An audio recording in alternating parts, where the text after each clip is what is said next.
I have told you these things so that in me you may have peace. In this world you will have trouble, but take heart, for I have overcome the world. Our world is broken and in desperate need of hope. And we know that Jesus loved the world so much that he sent his only Son to die on a cross because every life mattered to him. We know that politics is not the answer to our problems, but we also know that Christians can no longer sit on the bench. Jesus Christ alone is our only hope. We know that all have sinned and fall short of the glory of God, and we know that until Jesus Christ returns, there will be pain and suffering. But we also know that all who call on the name of the Lord shall be saved.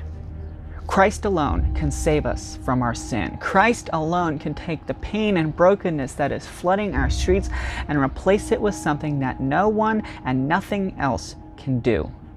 The person of Jesus Christ, through the incarnation, can take away all suffering and all pain and all sin. He alone can identify the malady that plagues us, provide for that malady, draw us into a relationship with him, take us through that process of suffering, and show us the purity of Jesus himself and the way he taught and lived. And ultimately, in rising again from the dead, Jesus teaches us that time is merely a temporal thing, that we are here for eternity, and he alone is able to take us through the cross, past the open tomb, and into the presence of God. The eye has not seen, the ear has not heard, neither has entered into the heart of man the things that God has prepared for them that love him. In an interview at the funeral of Billy Graham, Ravi Zacharias said this: "A great voice has died, but the message carries on."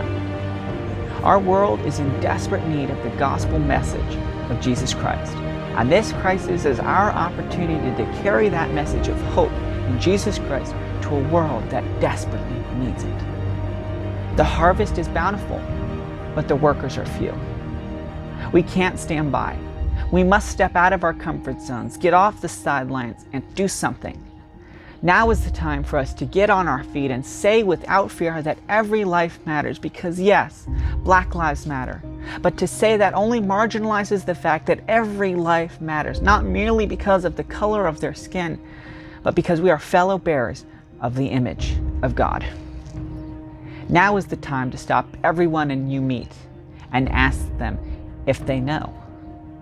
Do they know that over 2,000 years ago, Jesus Christ died on the cross for them, so that one day they can leave this corrupt and sinful world and enter eternity to sit at the right hand of God? Do they know that one day the serpent's head will be crushed underfoot, and that racism and disease and illness and chaos and senseless murder will end?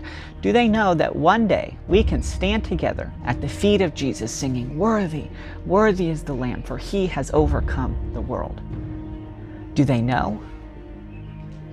It doesn't take long to notice that they don't. Perhaps, almost indefinitely, now is not the time for politics, but we do know and we believe that now more than ever we need Christians to be in politics for one reason alone: to promote what Jesus Christ died on the cross to say. That each and every one of us are unique and valuable, fashioned in the image of God for a particular purpose. We can't let another day go by without sharing this message with the world. We can't let another minute go by without telling people that their destiny awaits, to find their God who made them, who loves them, and who died so that they can live. He is the way, the truth, and the life. No one comes to the Father except through him. For he alone describes our sinful hearts. He alone provides for our malady. He equips us in suffering, and he puts meaning into every moment in history.